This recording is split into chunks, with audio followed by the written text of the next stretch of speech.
Eu vou começar contando uma coisa que muita gente, inclusive quem é da computação, não sabe. Então, essa imagem que vocês estão vendo, ela pode parecer uma imagem comum, bem antiga, mas a verdade é que ela carrega muito significado. Essa é a foto da primeira turma de formandos do curso de Ciência da Computação da USP. Se vocês forem observadores, vocês vão ter notado que nessa foto tem muito mais mulheres do que homens. E a verdade é que isso não é uma anomalia no curso de Ciência da Computação. Desde a criação do curso na USP, na década de 70, até o início da década de 90, nele se formaram mais mulheres do que homens. Nos primeiros anos, se formavam cerca de o dobro de mulheres em relação a homens. E esse não é o único fato impressionante na computação. A verdade é que muitos dos pioneiros da área, por os parâmetros dos dias, da época deles e até pelos dias de hoje, eram pessoas de alguma forma marginalizadas pela sociedade, minorias. Vocês devem conhecer o Alan Turing, esse cara da foto também, pelo filme O Jogo da Imitação. O Turing, ele foi essencial durante a Segunda Guerra Mundial, porque ele ajudou os aliados a decifrar a máquina de criptografia alemã Enigma. Com ela, os alemães conseguiam se comunicar via rádio sem que os outros países entendessem o que eles estavam falando. Mas o Turing fez muito mais do que isso. Primeiro, ele era homossexual e ele foi condenado na justiça. E as contribuições dele foram tão importantes que rendeu o título de pai da ciência da computação. Até hoje, quando a gente fala de inteligência artificial, a gente fala do teste de Turing. E ele não foi a única pessoa, porque essa moça também da foto, ela chama Margaret Hamilton, e ela foi diretora da divisão de software na NASA, responsável pelo desenvolvimento do AGC, o Apollo Guidance Computer. Esse computador foi responsável por impedir que uma pane fatal acontecesse minutos antes do foguete chegar à Lua. Isso tudo aconteceu só 40 anos depois das mulheres ganharem direito ao voto nos Estados Unidos. E ainda falando da NASA e do Homem na Lua, vocês devem ter visto também o filme Estrelas Além do Tempo. Essas mulheres negras, as computadoras humanas, a Mary Jackson, a Dorothy Vaughan e a Katherine Johnson, e centenas de outras que não foram retratadas, são muito reais. E foram elas também as responsáveis por garantir que o homem conseguisse chegar na Lua. E eu acho incrível pensar que nós, como humanidade, levamos alguns milênios para evoluir até a gente conseguir lançar o nosso primeiro avião. E 60 anos depois disso, apenas 60 anos, a gente conseguiu pisar na Lua. E a computação e essas pessoas por trás dela foram de extrema importância para que isso acontecesse. Então, por um lado, a gente tem toda essa tecnologia, a gente pisou na Lua, a gente vê os confortos que a tecnologia nos traz nos dias de hoje. A gente tem smart telefones, né, smartphones, a gente tem smart TVs, a gente tem smart geladeiras, e comparando o poder computacional de hoje com daquela época, a gente tem torradeiras que têm mais poder computacional que o AGC. Se eu vou comparar com esse smartphone que eu estou segurando na minha mão, eu poderia ir para a Lua 5 vezes enquanto eu jogo Candy Crush e provavelmente ele não ia travar.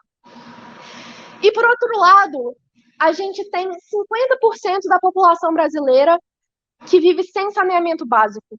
A gente tem 13 milhões de pessoas vivendo na miséria. E eu poderia passar muito tempo falando aqui por que isso acontece, por que o que antes era a maioria no curso de ciência da computação da USP, as mulheres, passaram a ser a grande minoria, por que essas mulheres negras foram apagadas da história da NASA e por que tem tanta desigualdade no Brasil. Mas eu não vou falar disso. Eu vou falar porque eu acredito que se a gente se unir, e porque a computação pode ser um motor de mudança. Bom, o primeiro ponto é que a computação, ao contrário de outras profissões, não demanda que você tenha um diploma para você conseguir trabalhar como desenvolvedor. E bem, isso é importante por quê? Porque qual que é a maior forma de ascensão social do mundo? Bom, para ser sincera, a maior forma é a loteria, né? Mas a segunda melhor, com certeza, é a educação. E aí a gente tem um segundo problema, que está relacionado à elitização do curso superior. No Brasil, a gente tem universidades públicas de qualidade, a gente tem ações afirmativas, que são as cotas, e mesmo assim, o estudante médio é branco e de classe média. Quando a gente pega os alunos que se formam no ensino médio e no ensino público, só cerca de 35% entram numa faculdade. Esse número quase dobra nas escolas privadas. Quando a gente pega os alunos que já estão na faculdade, as mulheres agora, nos cursos de computação, são apenas 15% dos alunos, e as pessoas negras são 25%. E é por isso que a computação não exigir um diploma é tão importante, porque como que a gente quer transformar a vida dessas pessoas, dessas minorias, sendo que o acesso ao ensino superior é tão desigual? Então, como eu disse, se eu pedisse para vocês me falarem dos grandes nomes da computação da atualidade, provavelmente vocês vão pensar em pessoas que não se formaram, né? São o Steve Jobs, que é o Bill Gates, o Mark Zuckerberg. Então, por esse exemplo, é muito fácil, né? Você larga a faculdade, você cria o Facebook e fica bilionário. Mas quem dera fosse assim. A verdade é que o Bill Gates e o Mark Zuckerberg saíram de Harvard. Isso, no mínimo, indica que eles eram muito inteligentes, ou eles já tinham dinheiro, ou eles eram muito bem conectados, ou os três. Então, eu não tenho esperança, né? Porque, pô, eu vou ter que sair de Harvard, eu vou ter que ser um gênio igual o Bill Gates, o Steve Jobs e o Mark Zuckerberg para eu conseguir ter algum sucesso? A verdade é que não. E a faculdade, ela te ensina muitas coisas importantes, mas ela não é a única opção mais. E ainda bem, porque, por exemplo, eu sou engenheira de software profissional e eu não sou formada na faculdade. E eu só estou aqui hoje porque nos anos 80, quando a computação ainda estava crescendo no Brasil, a minha mãe fez um treinamento e ela começou a desempenhar o papel de analista de sistemas. Papel que ela fez muito bem por mais de 20 anos, passando por grandes empresas. Recentemente a gente achou o livro que ela aprendeu a programar. Esse livro foi lançado na década de 80, então quando ela usou ele era recém-lançado.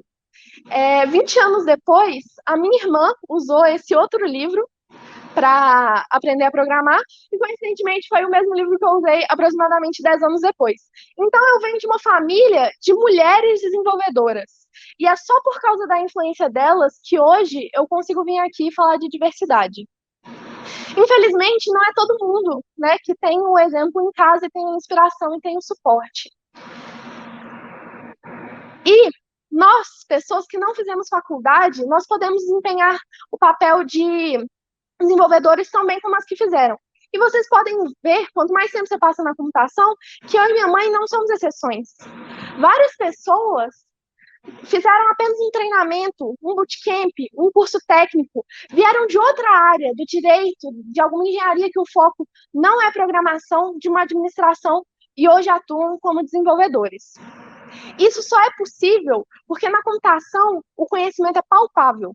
A gente consegue desenvolver desafios, a gente consegue fazer um site, mostrar o nosso portfólio. O que não acontece nas outras profissões, né? Porque imagina que tem uma pessoa que quer trabalhar como engenheiro civil e não é formado. E aí chega para a empresa fala assim, olha, a gente está precisando construir um prédio de 15 andares, então eu preciso que você faça isso para mim em uma semana para ver se eu vou te contratar. Inviável, né? Mas pior ainda seria um médico, porque, imagina, olha, a gente tem esse paciente aqui, ele tem problema no coração e vai precisar de uma cirurgia. Então, ele é todo seu, eu volto em 3 horas e eu quero ele vivo. Completamente inviável, né? E a gente tem exemplos muito inspiradores de pessoas que mudaram a vida por causa da computação. Um deles é a Maryam Gem, essa mulher também da tela. Ela é senegalesa e ela aprendeu a ler sozinha com 16 anos numa biblioteca de um campo de refugiados. E com isso, ela aprendeu também sozinha a programar. Isso mudou a vida dela completamente, porque não só isso levou ela ao sucesso profissional, que ela foi trabalhar em grandes bancos de Londres, mas ela decidiu que, assim como a computação mudou a vida dela, ela queria mudar a vida de outras pessoas por meio da computação. E ela criou esse programa, o I Am Decode. O I Am Decode tem como objetivo ensinar programação para 1 milhão de mulheres e meninas até 2030. E como que eles fazem isso? Em programas na África e nas comunidades do Brasil, por exemplo.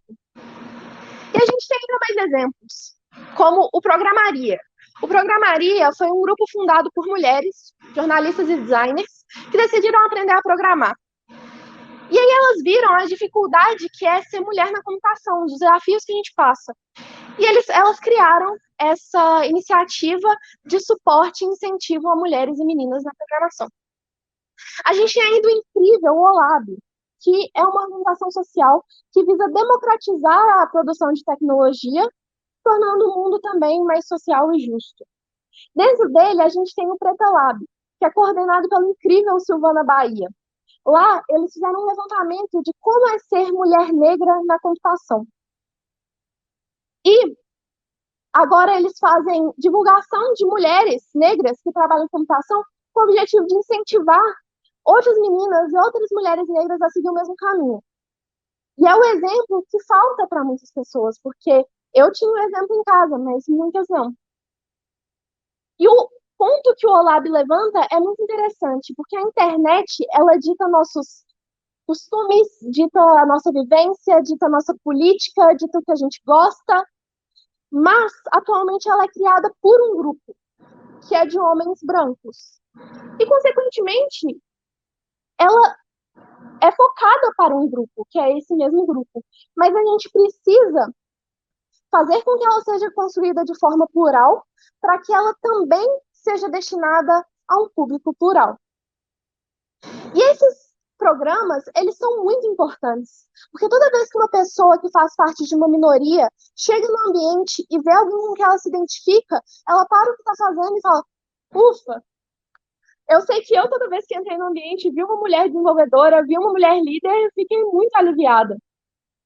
E esses ufas, eles vão acontecer com cada vez mais frequência, até que um dia eles não vão ser mais necessários. Porque não vai ser mais incomum ver uma mulher ou ver uma pessoa negra atuando como programador. Vai ser a norma. Até porque a computação foi construída por mulheres e pessoas negras também. Então é hora de a gente retomar o nosso lugar que tentaram fazer a gente esquecer. E a gente tem uma oportunidade muito única de fazer isso acontecer agora. Por quê? A área de computação só cresce no Brasil, mesmo na crise. Com a transformação digital, agora tudo é tech, né? A gente tem bancos digitais, a gente faz compra de supermercado online, a gente faz compra de livros, a gente faz faculdade online. Então, a expectativa é que até 2024 sejam criadas 350 mil vagas novas de programação. O que acontece é que só são formados cerca de 45 mil profissionais em cursos superiores de TI por ano. Então, a gente tem uma lacuna que pode e deve ser preenchida por pessoas que não fizeram faculdade, pessoas em transição de carreira e mulheres e pessoas negras.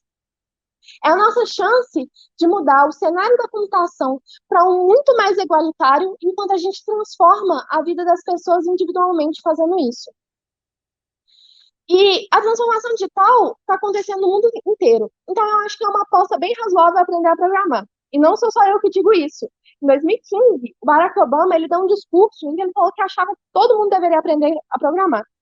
E aí ele fez investimentos milionários para permitir que nas escolas americanas, no ensino fundamental e no ensino médio, fossem disponibilizadas aulas de programação. Eu ousaria dizer, inclusive, que a programação é o novo inglês. Em breve, ela não vai ser mais um diferencial, ela vai ser uma necessidade. E eu falei muito aqui para as pessoas que não são da área, mas eu queria falar um pouco também com os meus colegas de profissão. O que a gente está fazendo para mudar o cenário? Porque a mudança, ela também tem que vir de dentro. Então, a gente fala sobre o problema e a gente reconhece que a nossa área tem um problema de diversidade. A gente participa desses programas sociais que estão buscando por mudança e a gente se voluntaria. A gente cuida das minorias que trabalham com a gente defende nossos colegas de trabalho quando eles não são ouvidos, quando eles ganham menos ou quando eles não são levados a sério. A gente incentiva as pessoas ao nosso redor que fazem parte de uma minoria, a gente incentiva as menininhas da nossa família a se interessarem pela ciência e pela computação. Essa é a nossa oportunidade de mudar o cenário da computação e transformar a sociedade em uma muito mais justa. Obrigada.